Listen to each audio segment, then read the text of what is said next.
how to test a faulty oxygen sensor.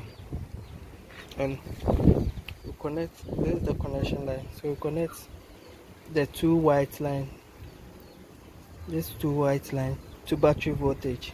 Then we connect the other two which sends the information to the ECU, to the multimeter. So we set the multimeter to resistance.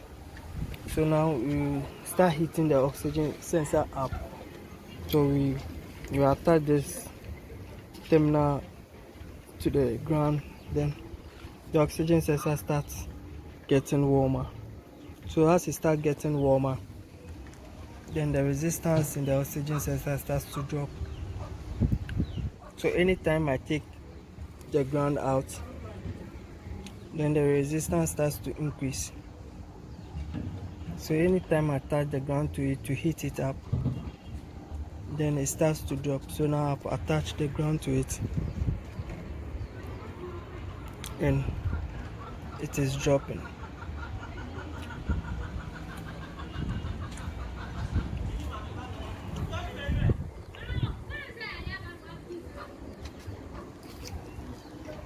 So it will drop to even an ohm. So anytime I take the ground up, then it starts to increase. So I attach it, then it starts to drop.